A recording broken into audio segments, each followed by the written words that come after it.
Բարև ձեզ վեբինարի հարգելի մասնակիցներ, ինչպես նաև Facebook-յան ուղիղ եթերով մեզ հետևողներ։ Հանրային Լրագրության ակումբի կողմից կազմակերպված այսօրվա մեր վեբինարի թեման է «Առաջ մղելով մեդիագրագիտությունը ԱՄՆ-ի փորձի փոխանակում»։ Մեր բանախոսը ամերիկացի մեդիափորձագետ, ԱՄՆ-ի Թեմփլի համալսարանի մեդիագրագիտության կենտրոնի ղեկավար Շերրի Քուլվերն է։ Տիկին Քուլվեր, անչափ շնորհակալ եմ, որ համաձայնել եք ձեր փորձը եւ գիտելիքները ներկայացնել նաև մեզ։ Հիշեցնեմ, որ Հանրային Լրագրության ակումբը 2020 թվականի սեպտեմբերին մեկնարկել է ավելի անվտանգ առցանց միջավայր նախադպրոցական հաստատություններում մեդիագրագիտության ուղղությամբ միջամտություն ծրագիրը, որն իրականացվում է ԱՄՆ դեսպանատան աջակցությամբ։ Ծրագրի շրջանակներում սա արդեն երրորդ վեբինարն է եւ մեր մասնակիցների համար ուզում եմ ընդգծել, որ այս վեբինարի մասնակիցները հնարավորություն կստանան մասնակցել նաեւ ծրագրի շրջանակներում իրականացվելիք հետագա վեբինարներին եւս եւ բոլոր վեբինարներին արդյունավետ ներգրավվածություն ցուցաբերած մասնակիցները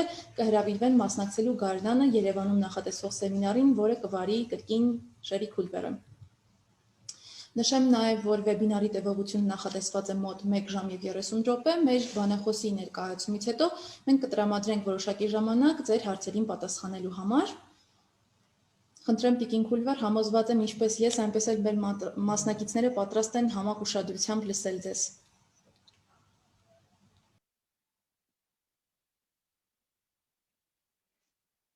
Good afternoon, everyone. It's really wonderful to be here with you. It is quite early in the morning for me, but I am a morning person. So I am peppy and ready. I'm going to share my screen. I have a PowerPoint to share with you, of course. And happily for you, it's all in Armenian. I set up a second computer next to me so that I could follow in my English version, or else I would be very lost about what I have. So this is about, as Sophia mentioned, about advancing media literacy and talking about examples from the US. I'm just gonna sort of toggle back and forth there. So the presentation, I always think it's important to talk up front about what I'm hoping that you'll get out of this presentation today. So I want to make sure that the scope and the meaning of media literacy is very clear. That maybe is the most important thing. I'm going to highlight successful projects and policies advancing media literacy in the United States and share my experience with those.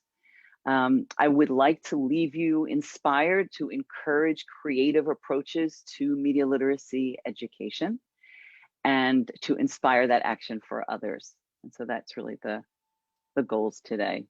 Oops, let's see. I need like a tech assist here. So this is a little bit about the different areas I'm involved in. I think most of you received a short bio about my background. I'll just highlight one or two things here. I'm a professor at Temple University, but I spent about 25 years or so working in the media industry. I was a producer for many years and an executive producer, and I ran a television station and still work with some media companies now as well doing consulting. So I come at this conversation from the position of someone inside the media industry as well as inside the academic realm, right, together. At Temple University, I run the Center for Media and Information Literacy. So I'm involved with media literacy locally with my students and in my town in Philadelphia, and then nationally working with the National Association for Media Literacy Education, namely, and globally working with UNESCO.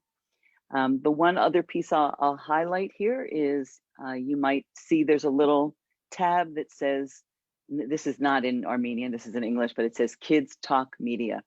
Kids Talk Media is a podcast that I do where I interview children who are between ages 6 and about age 12, 13, about their media use. And so I interview two best friends together. And I do that for two reasons. One is I love to be around kids. So it's a chance to talk to kids. And it's a chance to hear firsthand what their life experiences are right now with media. So that's probably where if you are a person who listens to podcasts, wherever you go to listen to them, that's accessible, like Spotify, or I'm not sure if there's a special place in Armenia, but I would think that you could access them.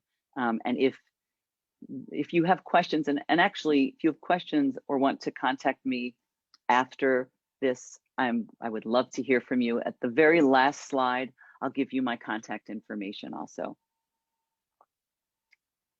Uh-oh, I lost there it is. So when we think about media, this is just to sort of give us a snapshot of all of the ways in which we're consuming media right now. When I think of media, I'm not just talking about digital media, or being online. I'm thinking about books and movies and music and radio and podcasts and video games and the whole mix of that. And because there's so much of it, right, we really know that we spend hours. There's been a lot of research showing that we spend upwards of 6 or more hours a day with media.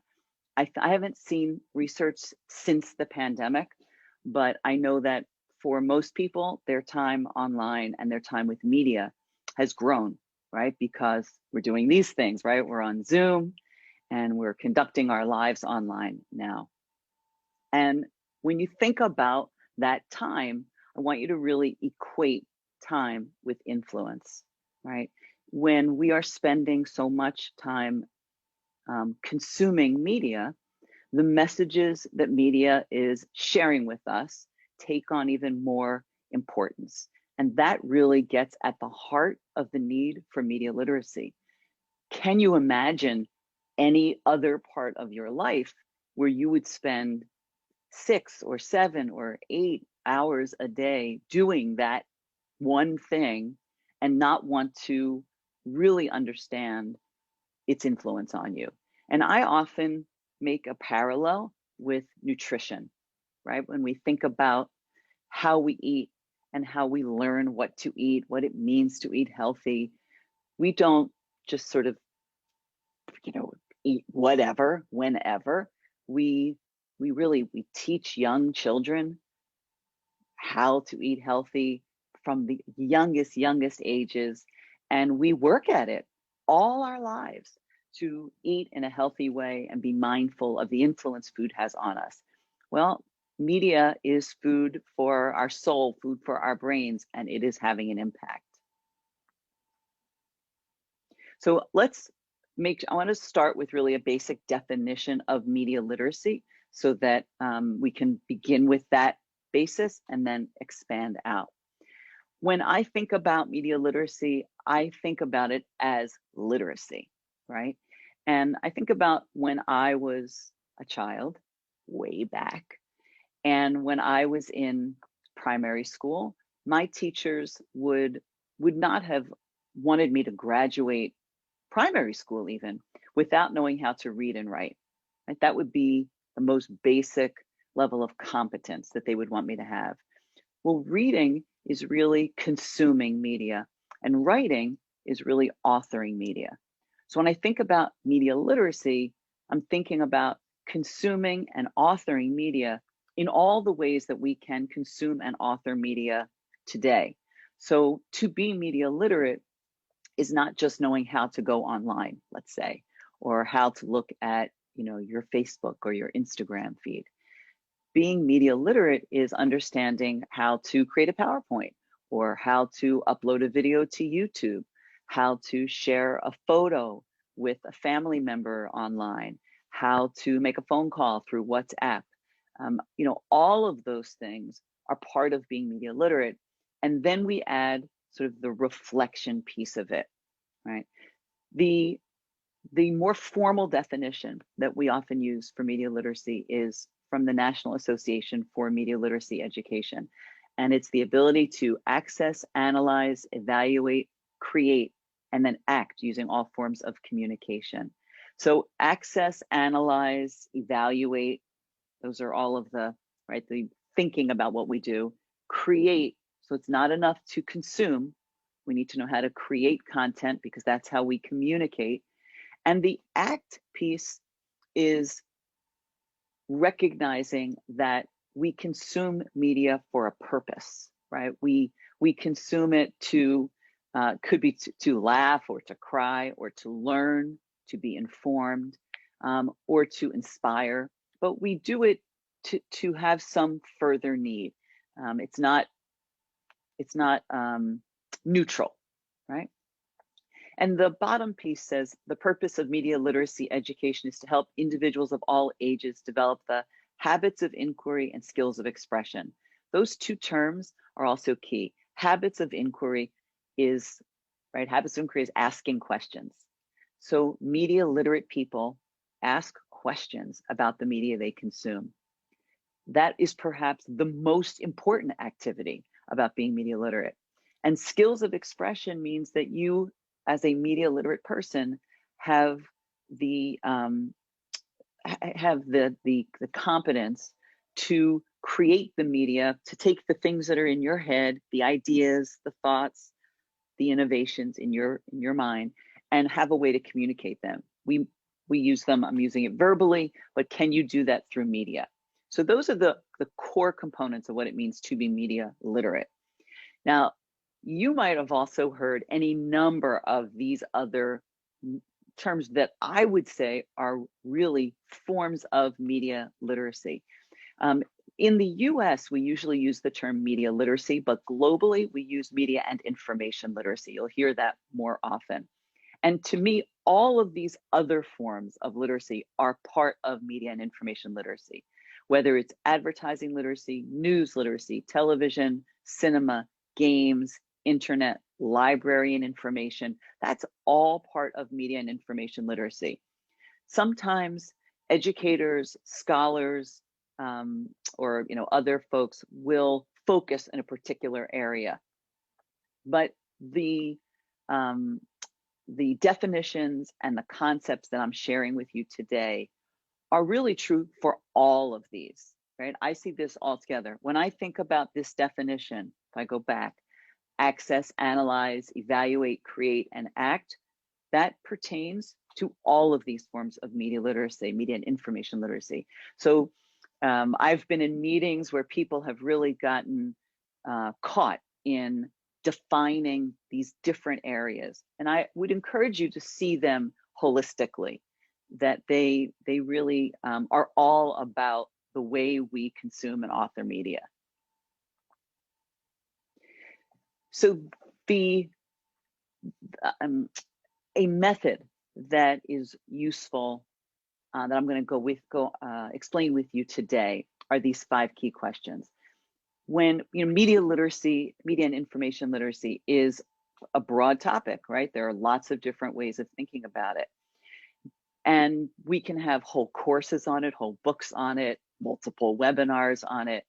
But if I try to really get at the core of what I would want you to know today, and it's about asking questions, right? I said that's those habits of inquiry. There are 5 questions that much of the other work of media literacy is built off of these 5 questions. And they have been around for decades.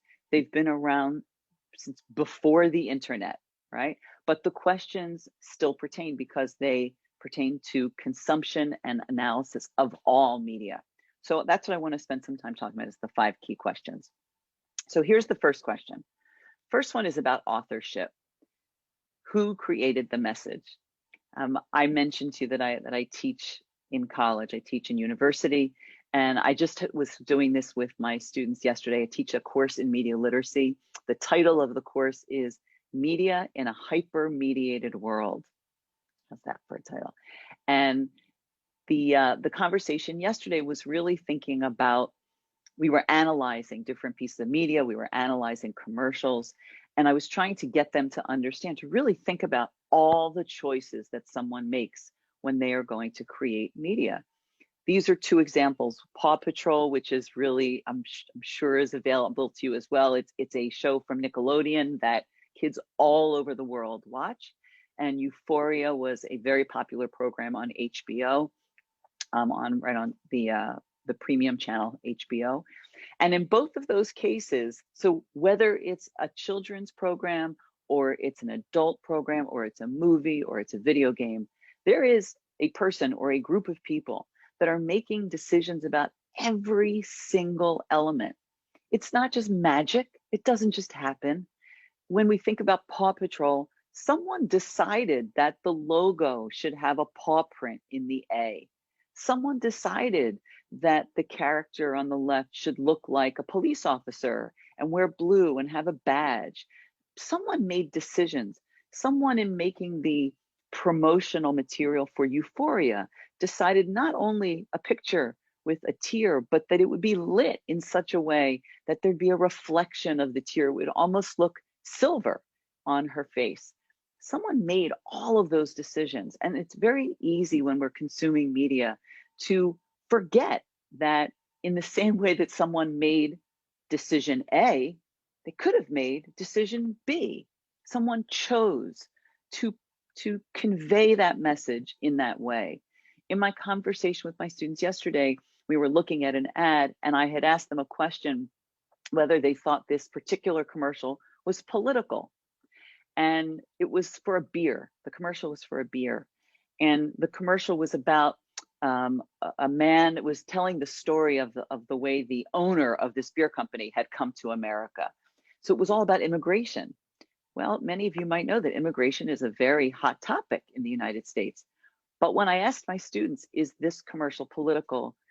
Most of them said, no, that's just coincidence, right? That the person who made the commercial was just looking to tell a good story.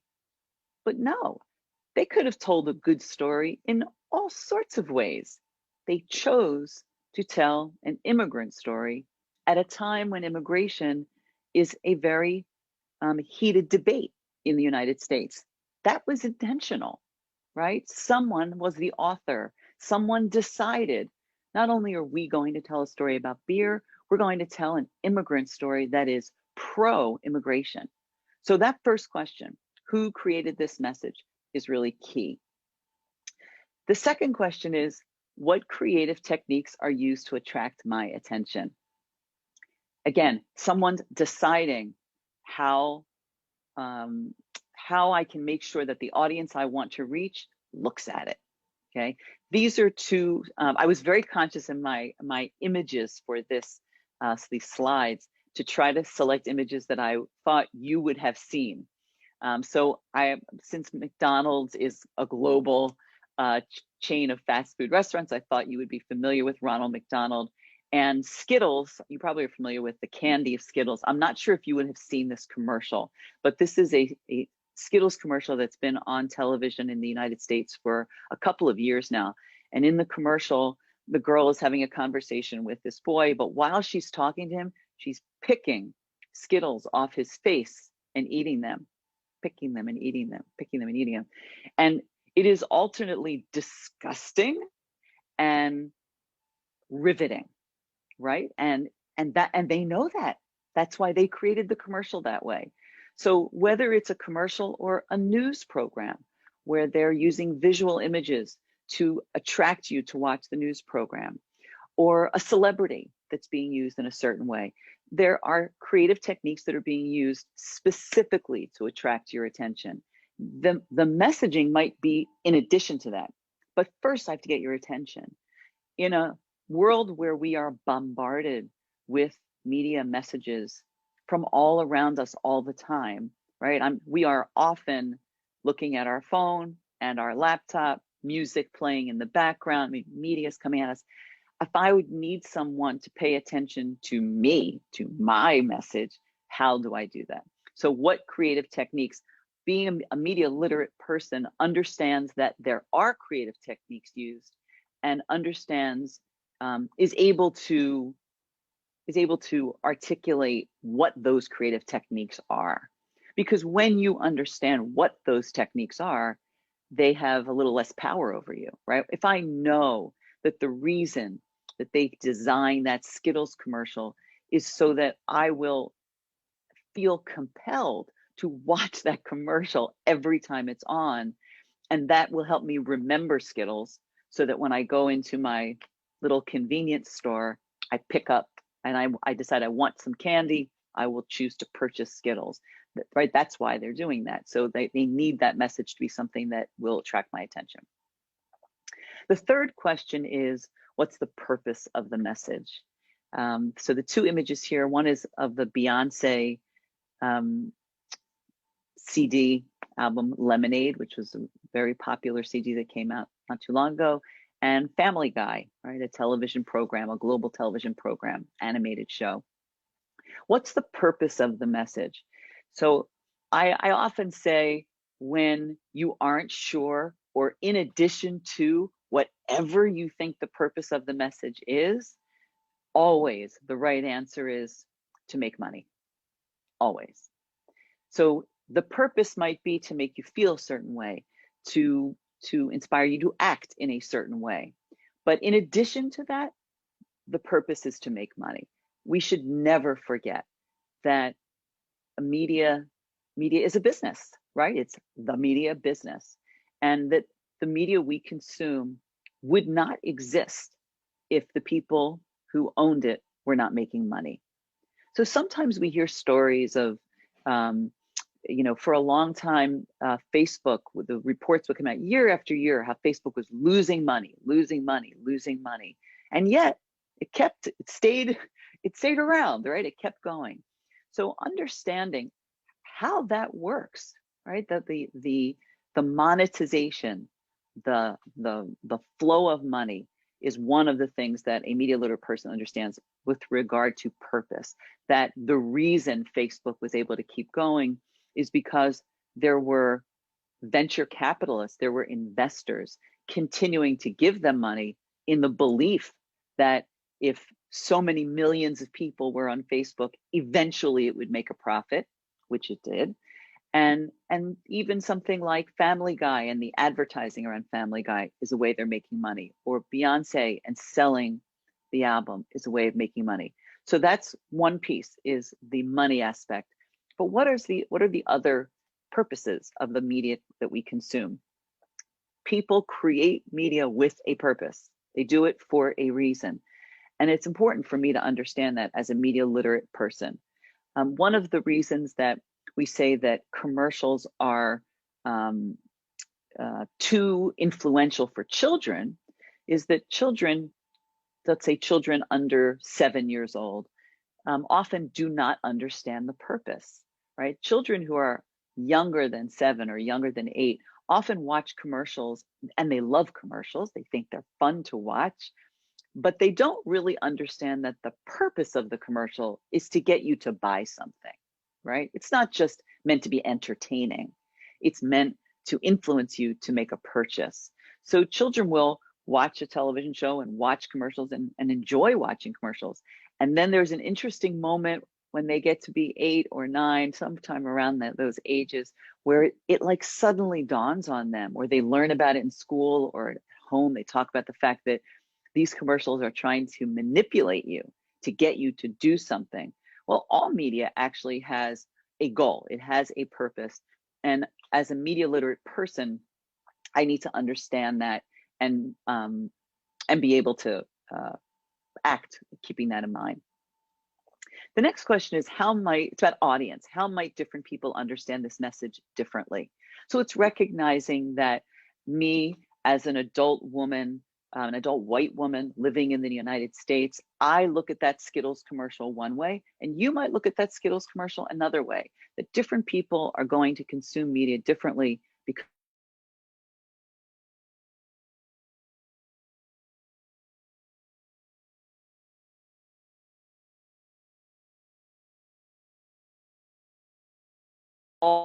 how they are going to consume that media and think about it.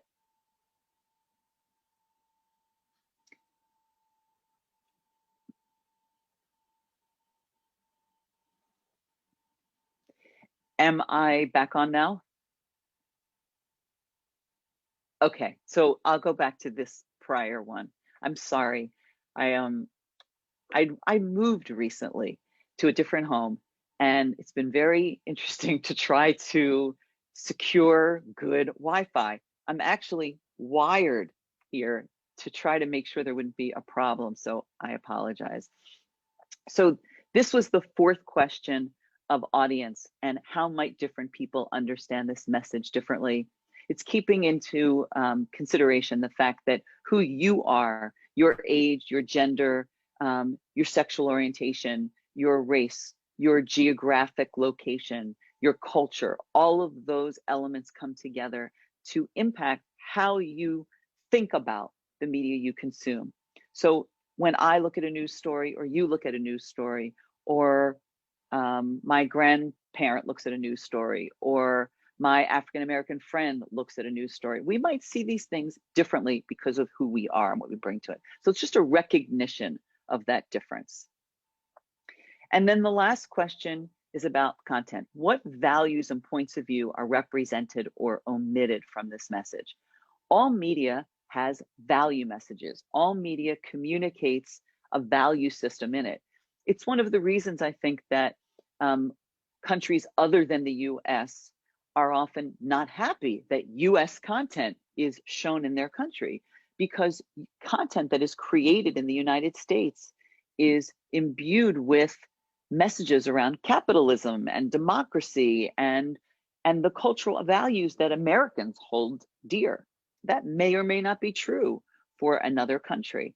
So recognizing those value messages. For example, in the ad, and I'm using advertising in a lot of these visuals because they're things we're more likely to have both seen, and they're a little easier to just do in a short time.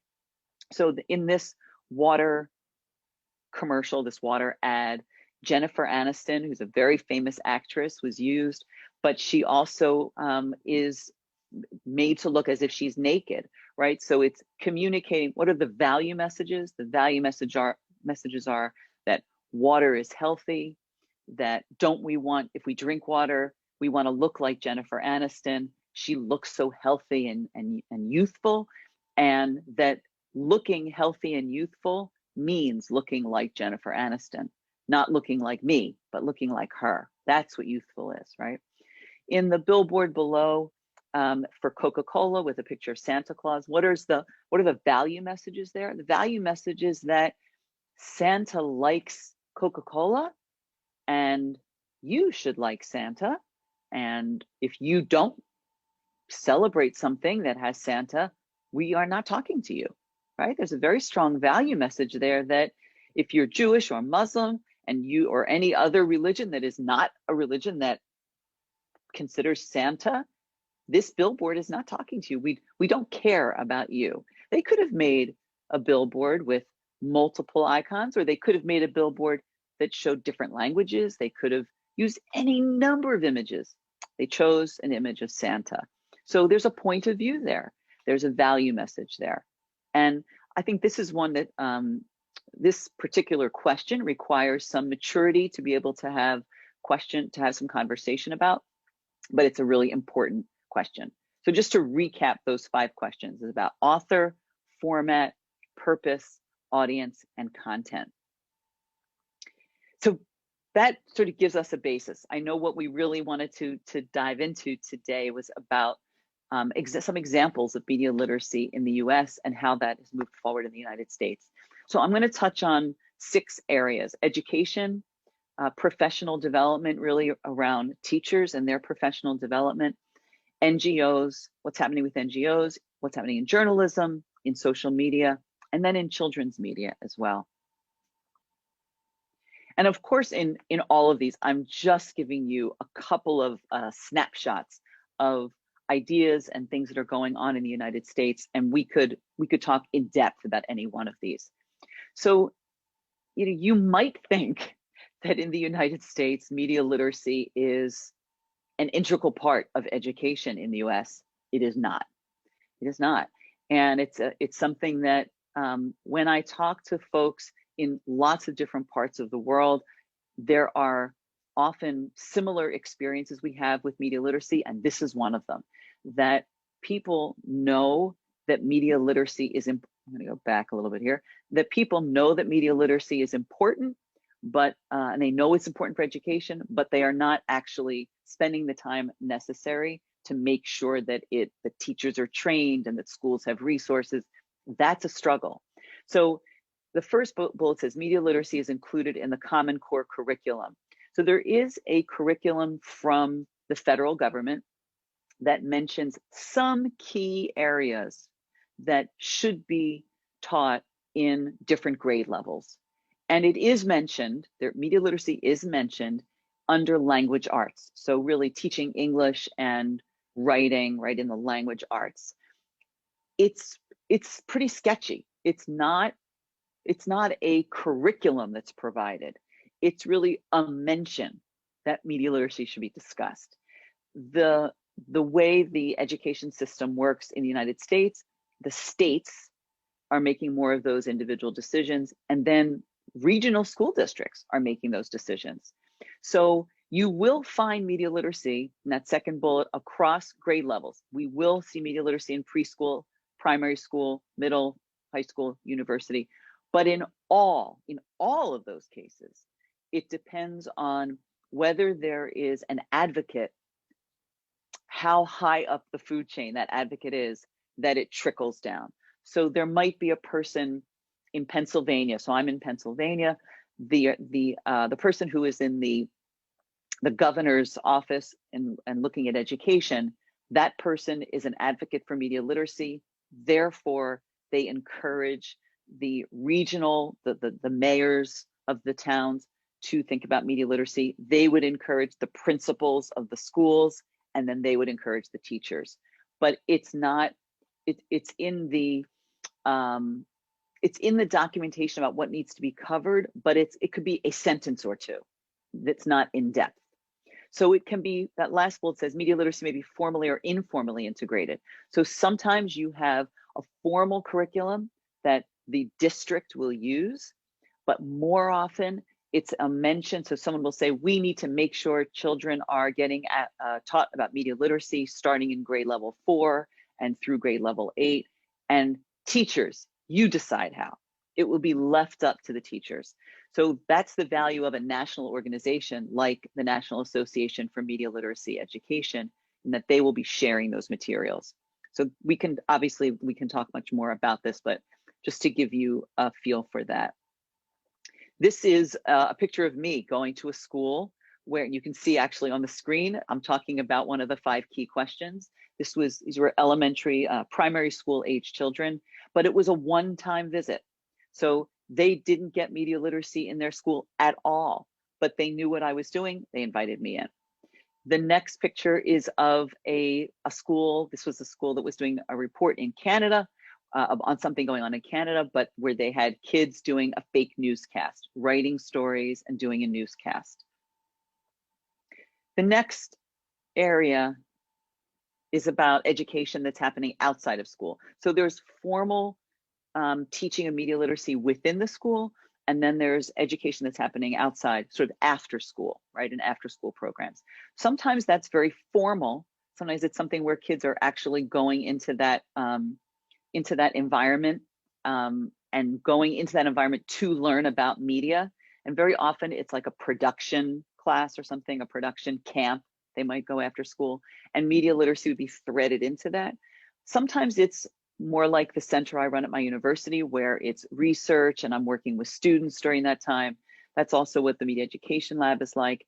And then in Philadelphia, we also have something called the Philly Youth Media Collaborative, where there are various organizations that do some form of youth media, and we collaborate together. So it's a really, it's an informal space, right? It's a space where, depending on what someone wants to teach about it, they teach. It's not formally required as part of education. There are a lot of those around. The Media Spot is another one, but they are, so I guess what I want to say about the US is there are lots of examples of media literacy in the United States, but it's not formally required as much as we would like it. The next area is about professional development. So when thinking about the biggest gap between the idea of the need for media literacy education and the reality of it happening is really about teacher training. It's about professional development. That's the missing piece. We actually, I think, are pretty much globally, there's much more recognition of the need for media literacy education.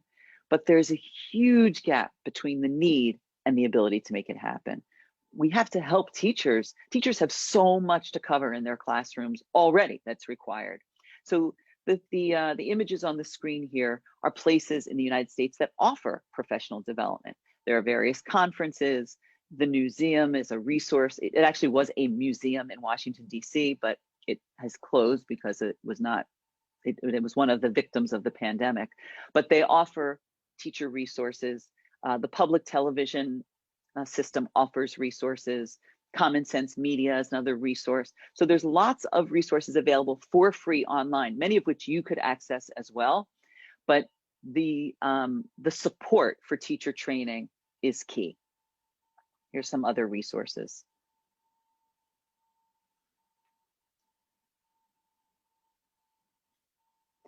Journalism is the next area that I think is important for media literacy success. When I think about what are the components necessary to have a media literate society, it's not enough to leave media literacy just to educators. It's vitally important that educators are at the core of it, but the other core piece is about journalism. We really need journalists to understand that people that are media literate are good media consumers. Sometimes the media industry, and I'll just include journalists with that, are worried that if people become very media literate, they won't want to consume media. They'll recognize the power that media has and they'll stop consuming. But that is 100% not going to happen because people love media. So no one's walking away from their media. But journalists need to understand that being clear about your sources, being clear about the images you use, being clear, right, about your authorship, being clear about the techniques you're using to attract attention, actually being guided by those 5 key questions is important for journalists, for journalism and journalists to incorporate, to assume that their viewers will be media literate. Examples of ways that can happen. So it can happen in every story for every newscast. But in addition, on CNN, there's a program called Reliable Sources. That is a media literacy show. It's a program where they talk about the way media is constructed, and they peel back and talk about how the messaging is influencing you, right? Pointer Institute, which is a really journalism supporting resource, has a number of different programs that they try to provide to journalists to help journalists incorporate media literacy.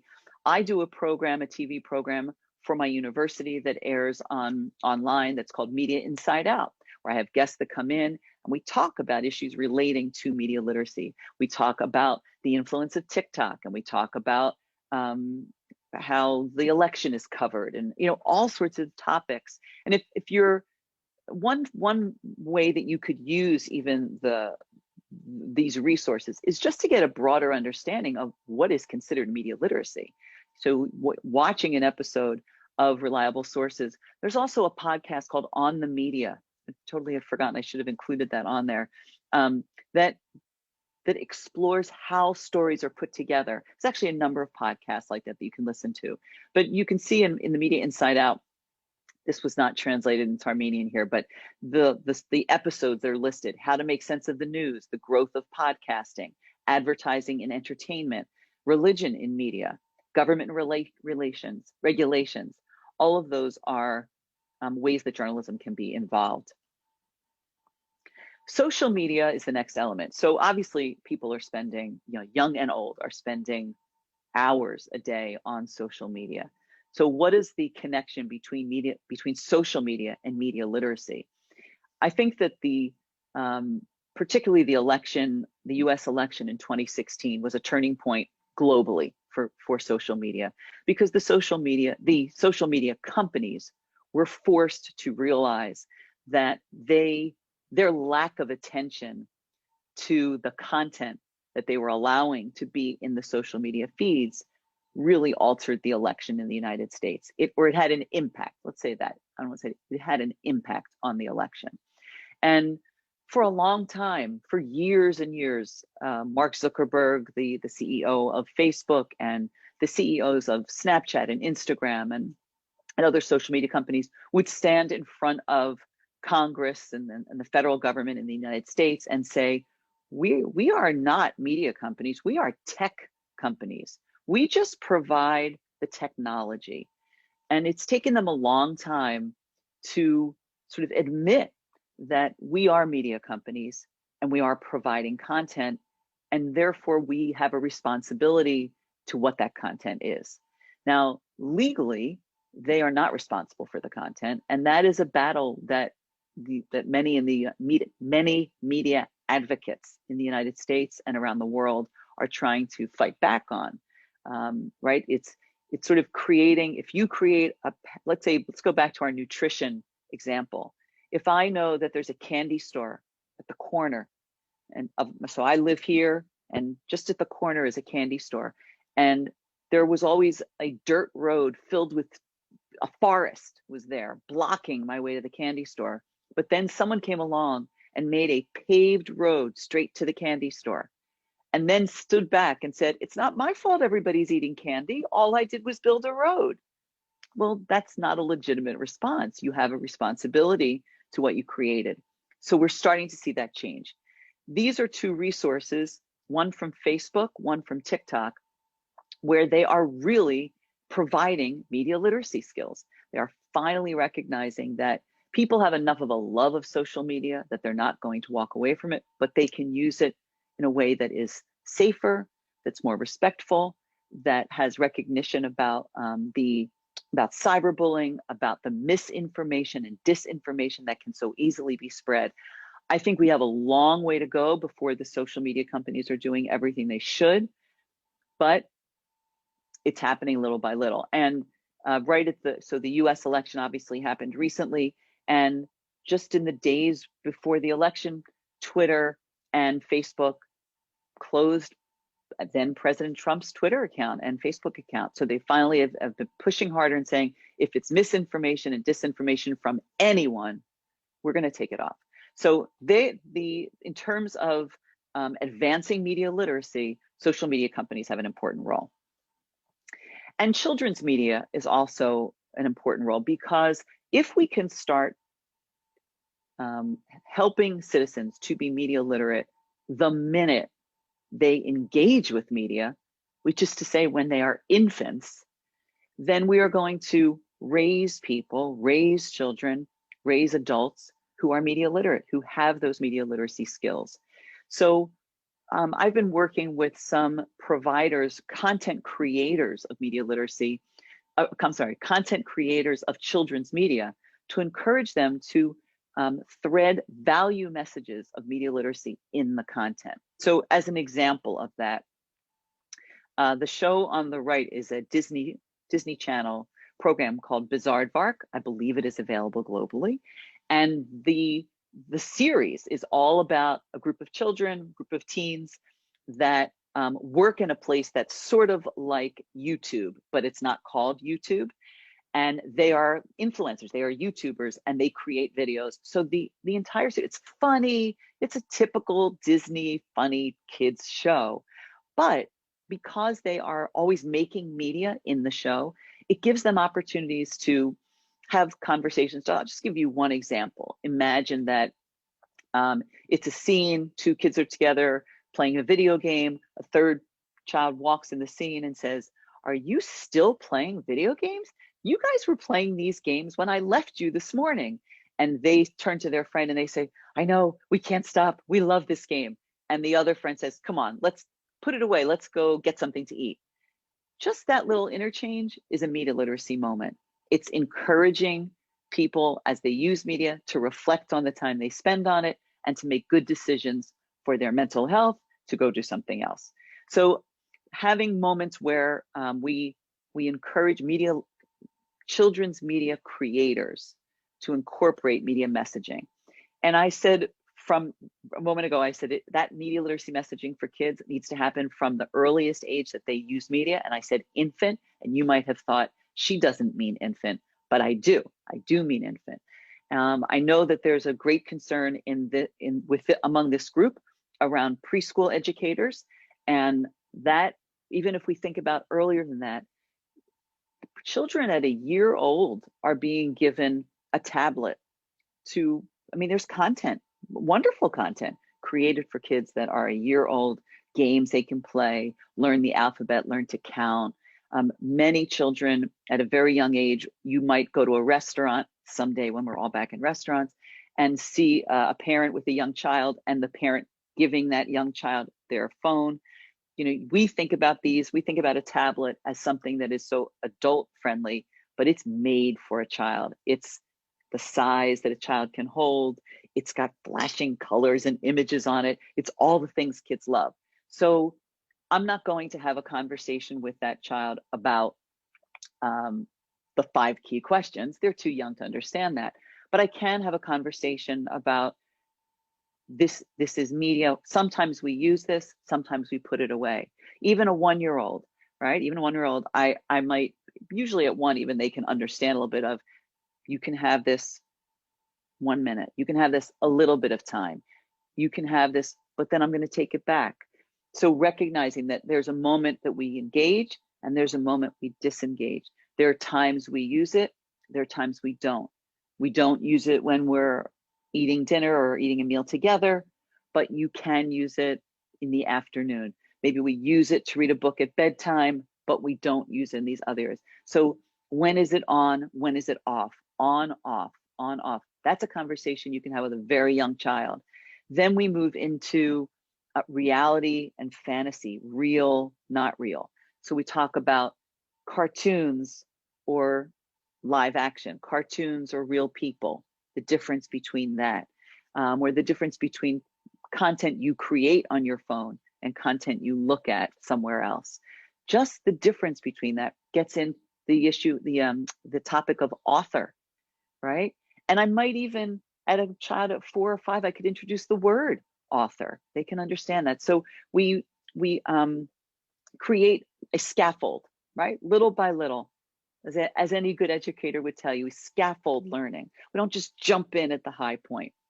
So the last part here before I open it up to your questions, and I hope you have many questions that you'll ask, because I really want this to be valuable for you. So to inspire that action, I want you to think about embracing it, including and creating. So what do I mean by that? So first is embrace. And that is about you embracing your own enjoyment of media and that using that position as a starting point. You are media users. You are media users. We all are. And rather than approach this from a position of worry, I think you will be able to engage all citizens better, from young to old, if it's approached from a position of enjoyment. So if I'm going to gather people together to do a media literacy workshop, I'm not bringing them together to say, you know, media is bad. You should be careful. Danger, danger. Because most people love media, and that's not going to engage them first. I need you to recognize that I know media is fun. I know you enjoy social media. I know you enjoy video games. Great. Let's talk about how to do that, eyes wide open, with knowledge at the core. So we come at it from a place of appreciation. If you have never been on TikTok, you should be. You will laugh and laugh and laugh. And you should, especially as we get older, you need to understand what it is about TikTok that people like, right? If you're going to have a conversation with anyone about, you know, anyone under the age of 30 or 40 about media, they're probably on TikTok. And actually, older people are on TikTok too. I mean, I'm 61, I'm on TikTok. So it's really recognizing that the best way in is through a place of support, right? Have a question that's about that. This is, you know, think about the enjoyment you have, the filters that you use, the fun you have with media, the games you like to play on media. It's in those conversations that you can reflect on the seriousness. So You can have a fun filter that you put on your Snapchat, but you can also then talk to a friend about why did you do it in that way, asking questions about why they did it in that way, or how they did it, or where did it come from, or who created that. Somebody puts a post in a social media feed of mine, adds an article. Sometimes I'll write back to that person and say, did you know that article came from here? Or did you actually read through? Because later in the article, they talk about this. So I help them to, without being a media literacy educator, right? I try to be a friend and try to encourage them to reflect on some piece of it that they maybe had not thought of before.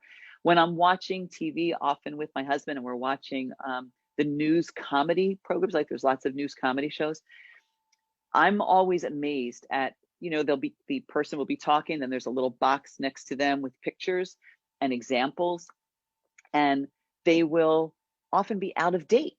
So this person is making a really important point about the election or immigration or some other topical news issue, but the example they're giving is from 2010. Why? If you couldn't find something from 2019, 2020, maybe this isn't actually the big issue that you're painting it to be. So I use my analytical skills when I think about who put that, why did they choose a picture from 2010 for a topic you're talking about from 2020? So it's not, doesn't ruin my enjoyment of it at all. It deepens it. Include is about including all of those different sectors, including educators, creators, influencers, journalists, NGOs, industry, regulators, everybody at the table. Everybody has a role. Everybody needs to work together. It can't be a situation where educators talk about it and no one else. It really has to be something we work together on. Something to consider is to create an alliance or some sort of organization in which people from all those different sectors come together, right? So they can talk together and they can share resources together. The National Association for Media Literacy Education created an alliance this past year that brought together people from all of these other organizations. This is a really interesting model. So Namely is already a group that brings together media literacy folks. But what they started to realize was that many organizations that do not have media literacy in their title are actually doing media literacy work. So the Council for Social Studies, Teachers of English, Teachers of Mathematics, the Library Association, journalist associations, they're all having conversations about media literacy. What if we came together and talked about ways that we could work together and share?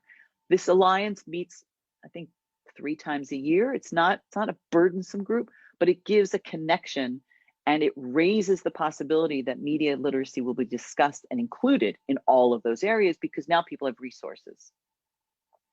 Australia just recently, just in the last few months, created their own media literacy alliance. So even though it was not a US example, I thought it was worth sharing. And parents are a really key group. First of all, in all the organizations and groups I've mentioned, parents are in those groups, right? Many people who have children are in those groups.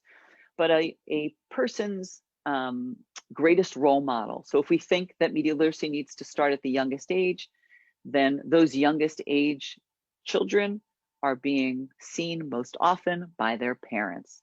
And so parents' media literacy skills are key. When you talk to kids about their media use, one of the fascinating things that always comes up is how their parents have bad media skills, media literacy skills, how the children are trying so hard to put their phone down and be more mindful of their media literacy, their media use, but they'll tell me of their parents who can't go anywhere without checking their social media, who share every picture, who are on their phones or texting late at night. So helping parents to model good media literacy skills at home is really key. And parents can be a huge help in this. Parents can advocate for it to be taking place in schools. They can support the teachers and the education piece. They can be encouraging after school programs that they themselves could run, or that other children could participate in. Again, they are the people that are in the jobs that are the educators, the journalists, the media companies, and they can bring the topic to bear in that way as well. So all of these groups are coming together to advance media literacy, and it really takes everyone. It will not happen in the comprehensive way that it needs to create a media literate society unless all of these groups are involved.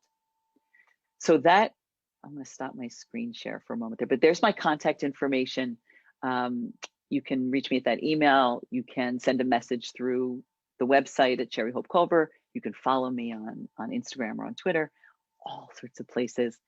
So I'm going to open it up a bit for questions and hopefully to clarify some things for you. So I hope you will ask away. Անչափ շնորհակալ եմ շատ հետաքրքիր ներկայացման համար եւ կարծում եմ ժամանակն է անցնել հարցերին, որոնք բավականին շատ են։ Հաշվի առնելով այն հանգամանքը, որ մեզ հետևող մասնակիցների մեծ մասը նախակրթարանների եւ դպրոցների ներկայացուցիչներ են, ուզում եմ հետեւյալ հանգամանքի վրա կենտրոնանալ։ Խոսեցինք այն մասին, որ մեդիագրագիտությունը համընդհանուր պատասխանատվություն է եւ սա միայն մեկ ոլորտի կամ մեկ անձի անելիքը չէ։ Հետաքրքիր է, արդյոք կա հետազոտություն, որը ցույց կտար, թե ԱՄՆ-ում մարդկանց շրջանում մեդիագրագիտության ինչ աստիճան է եւ հատկապես ուսուցիչների, ծնողների եւ երեխաների շրջանում, որովհետեւ ինչպես ասացիք, բոլորն էլ իրենց դերը ունեն այստեղ եւ հաճախ նաեւ թողնված է ուսուցիչների հայեցողությանը, թե իրենք ինչպես կխոսեն մեդիագրագիտության մասին եւ ինչ կսովորեցնեն իրենց աշակերտներին։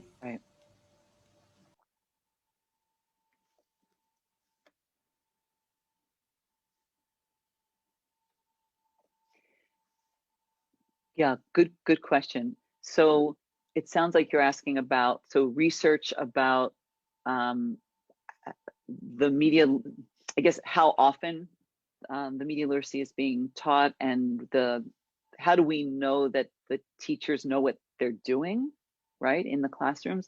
2019 or 20, I was part of a report that we did that was called a snapshot of media literacy education, and it's a free download you can look at. So I guess the answer to your question is there is some, but not a lot. And the reason for that is I don't think we have the level of support we need in the US from the federal government at the level we need it to be able to really do comprehensive data collection. So namely, the National Media Literacy Group, they went out and together, right, we surveyed teachers to ask about what kind of education they got, what are the topics they cover, what kind of resources they're using.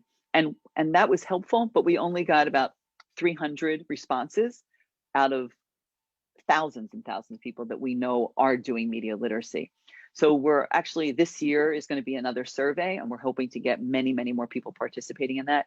But one of the things that became clear in that was that most examples of media literacy in the US are individual teachers who have decided to bring media literacy into their classroom. It is much less frequent that it is district-wide or city-wide. It's usually school-wide or classroom, a specific individual teacher who may have decided to do it. And there might be many teachers in that city and they may not even know each other. So that's a challenge. That's really a challenge. I'm not sure that I was answering. I felt like I didn't specifically answer your question, and if I didn't, please come back and ask for more data. I'm looking at the question on the chat. It says recommendations about key policies on media literacy for developing countries and democracies. So I would, if you are not members right now of there's a Global Media and Information Literacy Alliance, Global MIL Alliance, that you can join.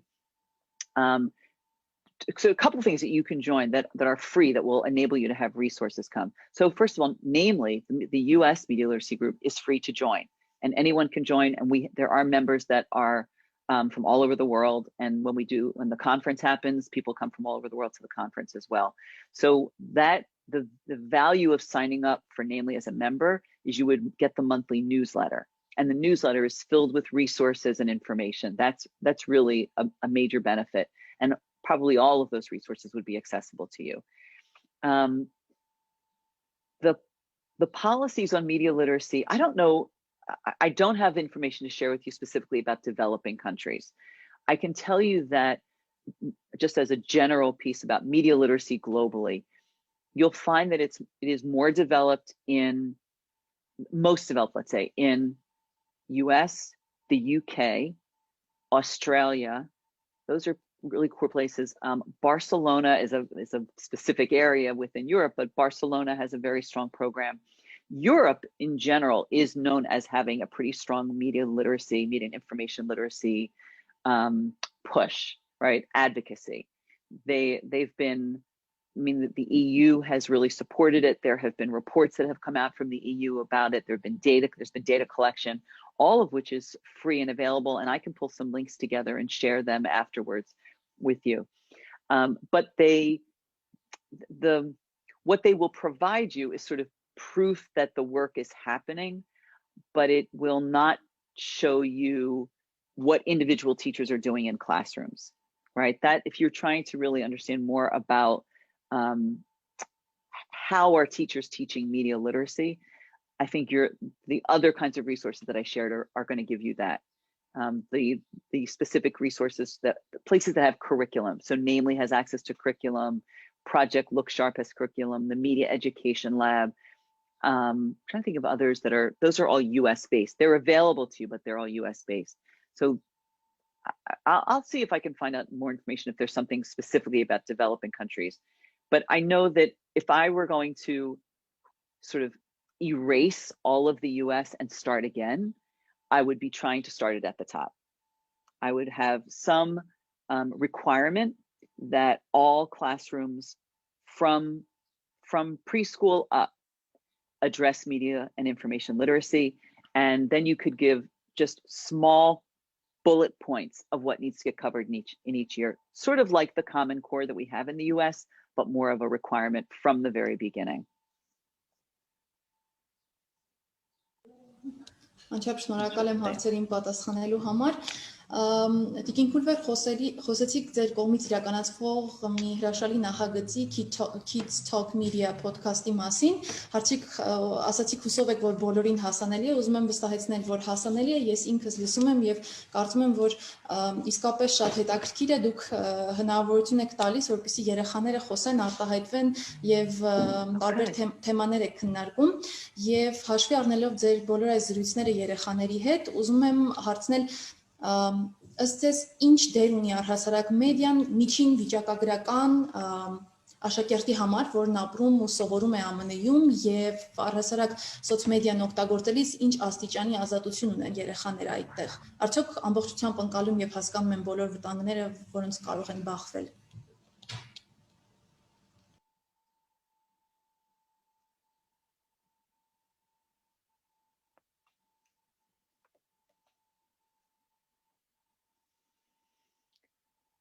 Yeah, I think that young people are fairly aware of the influence of media in their lives.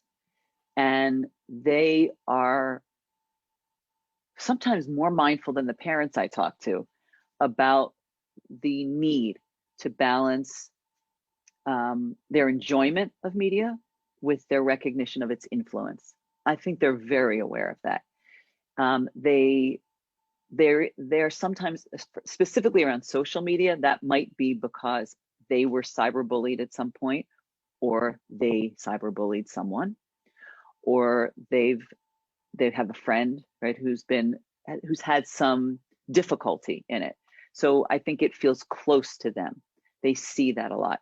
It is being talked about more and more in schools. So by the time, let's say, they get to me in college, they have an awareness. What I find with my students, and I often am teaching freshmen, so they're coming right out of high school. What I see often is that they have an awareness of the need for them to be careful about media, but they don't always know how, right? So I'll give you an example. For many years, I've asked a question of my students about when you go to sleep at night, where do you put your phone? And the options are under my pillow. So I give them a whole survey. This is one question. The options are under my pillow, within arm's reach, at the opposite side of the room, or as far away as I can place it. And almost universally, the answer is under my pillow. So there's something to me that is really reflective of a disconnect. You know it's a problem. You know you're on too much. You know how much it influences you. And yet, you just cannot bear to put it out of reach at night. Now, some of them will say to me, but it's my alarm clock. It's my da-da-da. You know, it is everything now, right? It's everything in that box. Okay, well, you know, go old school. Put the phone away and buy yourself a little alarm clock and put that beside your bed. You know, I need to help them to see that they have control. So they sometimes feel like it's just taking me over, and that you can actually pull it apart. So that's one thing, is really they're helping them to see that they recognize it, but helping them to see how to deal with it. The piece where I see the greatest lack of knowledge, so they understand the influence of media. I'm seeing so many messages, whatever. What they don't understand often, which I really think is a key piece, is the money. They don't understand. If I say to a group of young people, are you on Instagram? Yes. Are you on Snapchat? Yes. Do you on TikTok? Yes. Do you pay for it? And they like chuckle. And it's like a little chuckles around the room. Well, what do you mean? I mean, this is like a huge company. Thousands of people are employed. Where's the money coming from? Blank stares.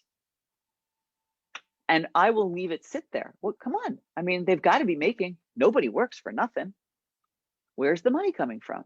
And it could take a while before we really get to an understanding of, you know, if you are not paying for the product, you are the product.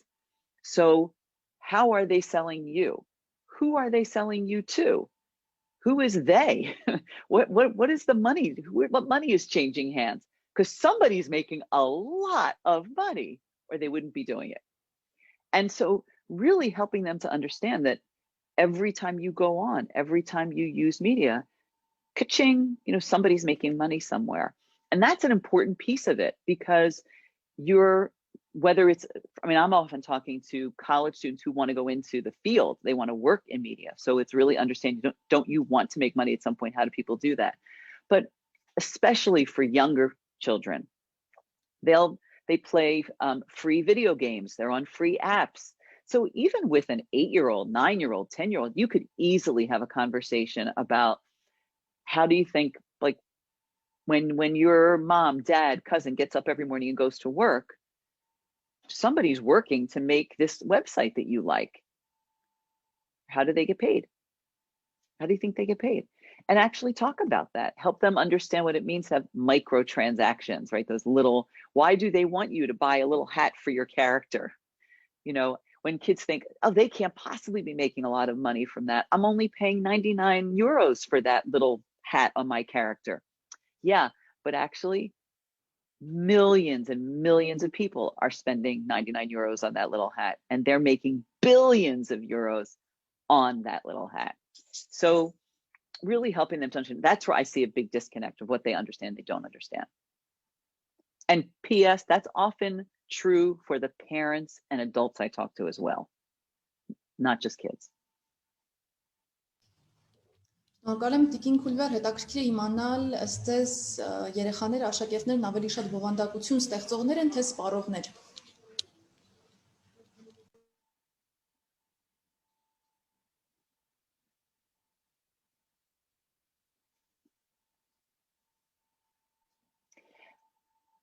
They're both. They're both. I talk to young people who have really they'll tell me they have no interest in creating. So if I say, do you go on TikTok? Do you go on Snapchat? They're lurking. right? They're scrolling through and they're looking at things, but they're not creating. But most of them are doing both. Most are doing both. And that could be everything from, I mean, I've talked to kids who, when they get together with their friends all the time, what they do is they create another website, because you can create a website for free. They'll go on some website, web template, and they'll create another one, and they'll put the music they love on there, or they'll make little silly videos and upload them. And they're not, you know, and that gets into issues around privacy and all sorts of other topics that a media literate person would consider. But in terms of their creating and consuming, they're doing both. And I would even say to you, they see it very fluidly, right? So it's not a conscious, there's not a difference really. They're doing both all the time. And they are, in my media literacy class, they're required throughout the semester to do their analysis of, you know, do their assignments using different forms of media. So sometimes they have to create a meme to convey their understanding of a reading. Sometimes they have to make a podcast. Sometimes they make a video. Sometimes they have to make a video that's no more than 6 seconds, right? Something that would be like a TikTok, something shorter. And I don't require them to actually have an account there. So I might ask them to write a series of tweets as if you were on Twitter, but I'm not requiring them to have a Twitter account, because I feel like that should be their decision, whether they want to do that. But there are even things online that there are website, like, you know, sort of fun websites online you can go to where you can create a fake text exchange as if you're having a text message conversation, and you can fill in the dialogue. So I give them different assignments that help them to see that when you are using all of these elements in your real life, those are all methods for you to communicate a depth of understanding about something, you know, your opinion about something, your concerns, your interests, not just, this is what I had for dinner, here's a picture, I'm uploading it to Instagram, right? You can have substantive dialogue around that. So I think being able to give them activities that require them to constantly do that, to communicate visually, to communicate with an emoji, to communicate with using all the tools of media, helps them to recognize that all of those pieces of media have influence without me saying, you know, those things are influential, right? They will feel that. So creating and consuming has to go hand in hand.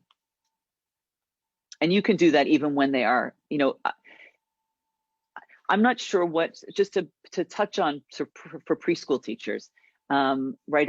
So you may have technology in your rooms, you may have laptops, you may have tablets, or you may have nothing. I've done activities with teachers where they had no technology in the room whatsoever, but they had paper, and we had them create like a frame, like cut out a frame, and have kids pretend that they were in the frame. What would you make in the frame? So the frame could be big, so you could have multiple people in it, or it could be really like a selfie, and do a frame that way. They can create memes that way. They can create them. They could cut out things from newspapers and, you know, actual newspapers and magazines, and paste them on, or draw pictures that would look that way. I mean, there's all sorts of ways that will enable you to have the conversation, and they can pretend they're using media without actually using it. Definitely. And of course, you can do a lot of things with books. Books are media, and you likely have books in your classrooms. Շնորհակալ եմ։ Տիկին Քուլվեր, մասնակիցներից մեկը նման հարց է տվել։ Հարցնում են, ինֆորմացիայի հասանելիությունը առաջացնում է նաև գրագողության վտանգ, ինչ մեդիագործիքների եւ ծրագրերի միջոցով է հնարավոր պաշտպանել գրավոր տեքստերի հեղինակային իրավունքը։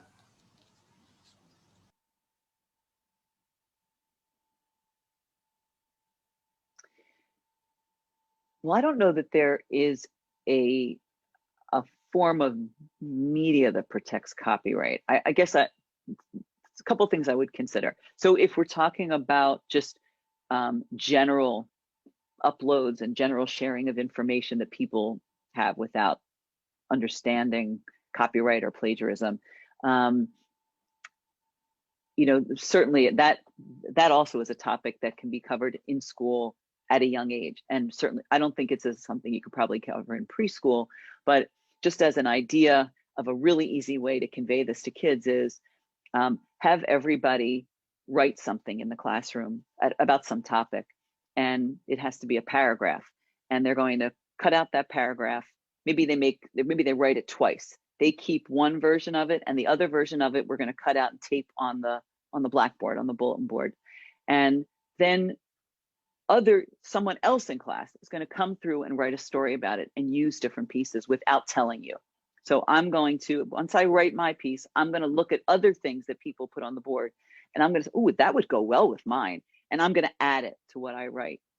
And then we're going to share those stories. So I'm going to now read my story that's complete, but my story was actually made up of what I wrote, plus what you wrote, and what you wrote, and what you wrote. How would you feel if I said all of that was written by Sherry?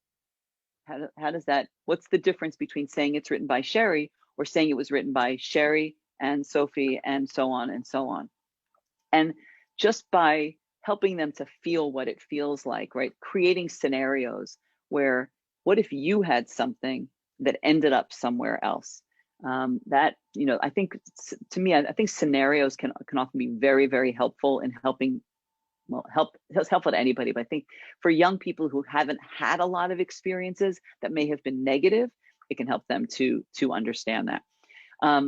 The other piece around copyright, I think, is also something we can all be mindful of with our friends and other people around us. You know, when I take a picture of someone, so if I'm in a group and I take a picture and I want to upload it to social media, I turn to the people in my group right there and I say, is this okay with everyone if I share this? And they may say yes, they usually say yes, but they may say no. I will usually say, explicitly say, I don't like to upload anything without getting permission. Is this okay? And then upload it. I make sure that if I upload something on social media or I share something in my classroom in a PowerPoint, even in this PowerPoint, I gave credit to the National Association for Media Literacy Education. I make sure if I put something in a PowerPoint, I'm crediting someone. And then I usually say that I did it. So it's not enough to do it. You really have to let people know. So if you are mindful of copyright, if you're watching that, then you want to say that when you do it. And if you see people who are sharing things, like I've had friends who've shared pieces of information without saying where they got it. And when I write back to them and say, I'd love to share this with my students, where did you get this? Most times they write back and say, oh, I'm so sorry, I actually don't know. I guess I shouldn't have shared that. Like it hits them, but they never thought about it before. So we all have to be helping each other to understand what digital rights are. But I don't know of any automatic way that'll happen. And I'll just add one other quick thing about that. The social media companies are complicit in that. You know, in the United States, we have a regulation that's the Digital Millennium Copyright Act. And the DMCA specifically says that if you create a website, you create a social media app, you create a method for people to share copyrighted information, but you take what's called reasonable steps to assure that the content is owned by the person who is uploading that content, then you are not liable. So if YouTube creates an environment where when you want to upload something to YouTube, YouTube requires you to tick a box that affirms, yes, I own the copyright for this. And then you can upload it. And then if it's a Disney movie and Disney comes around and says, Sherry uploaded Beauty and the Beast to YouTube, she doesn't have the copyright for that. They can go to YouTube, prove that they own the copyright, and then YouTube will take it down. So it's a post, it's an after, not a before. YouTube could be moderating it before. They've chosen not to because they know it would be too burdensome. So it's the onus is on the copyright holder. And that's, I mean, that could be changed easily. If the social media companies wanted to, they could change that overnight. They don't want to. Տիկին Քուլվեր, կարծում եմ վեբինարի սկզբում այս հարցին պատասխանեցիք, բայց այնուամենայնիվ մեր մասնակիցներից մեկը ասում է, եթե դեռևս առաջին քայլերն ենք կատարում դպրոցում, ինչպես եւ ինչից սկսել ուսուցանել մեդիագրագիտությունը։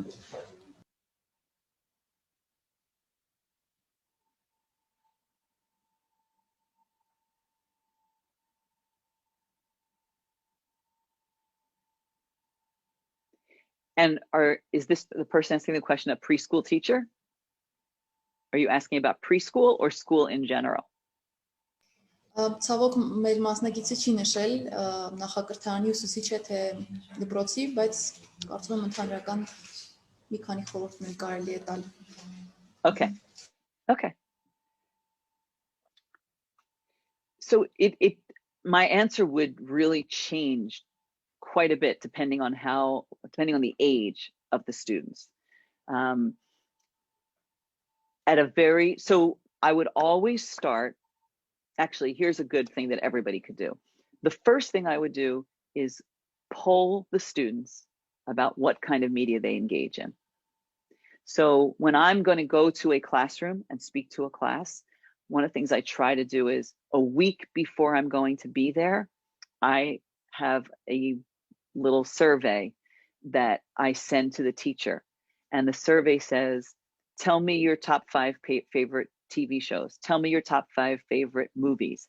Tell me your top 5 favorite video games. Tell me your top 5 favorite celebrities or musical artists. And I take that and look at the list, and then I shape my presentation using the media that they like. So one thing that you can start, because that'll give you tremendous insights into your class. You'll get a sense of whether they are looking at age appropriate things or whether they're looking at things that are really not age appropriate. Are they familiar with social media at all or not? I had a conversation yesterday with my media literacy class in college, and we were talking about Fortnite, about the video game Fortnite. And they were saying to me, my college students were saying to me, Fortnite is meant for people who are like 18 to 25, and that's who plays Fortnite. And I said, you're delusional. Fortnite is being played by millions and millions of primary school age children. And you only think that because that's you. Your friends do that, but actually the audience is much younger.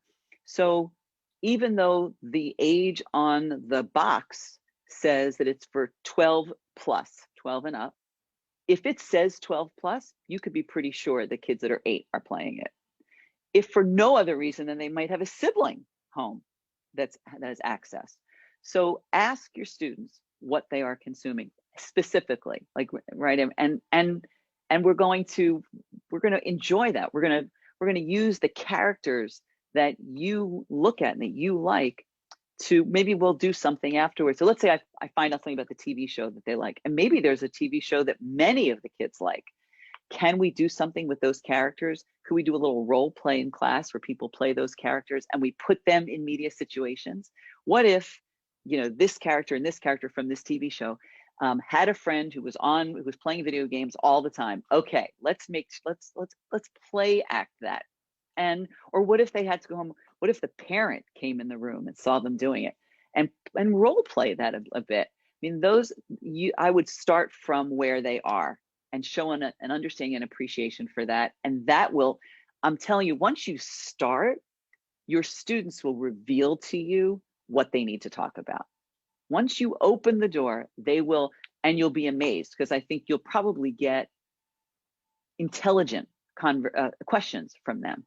They're curious. They're very interested. Անչափ շնորհակալ եմ, այսօր կարծես թե հարցերն այսքան էին, ես ուզում եմ հիշեցնել, որ Հանրային Լրագրության ակումբի կողմից կազմակերպված վեբինարի թեման էր առաջ մղելով մեդիագրագիտությունը ԱՄՆ փորձի փոխանակում, մեր բանախոսը ամերիկացի մեդիափորձագետ Շերրի Քուլվերն էր, ԱՄՆ Թեմփլի համալսարանի մեդիագրագիտության կենտրոնի ղեկավար նաև, Տիկին Քուլվեր, եւս մեկ անգամ շատ շնորհակալ եմ, որ այսօր ներկայացիք մեզ այս ամենը։ Վստահաբար այն օգտակար եղավ մեր բոլոր մասնակիցների համար։ Ես պարզապես Եվս մեկ անգամ ուզում եմ ուրախությամբ հիշեցնել, որ սա դեռևս սեպտեմբերին մեկնարկած ծրագրի երրորդ վեբինարն է, մենք դեռևս հնարավորություն ունենալու ենք Տիկին Քուլվերին լսելու եւ բոլոր վեբինարներին արդյունավետ ներգրավվածություն ցուցաբերած մասնակիցները հրավիրվելու են մասնակցելու գարնանը կրկին Տիկին Քուլվերը կողմից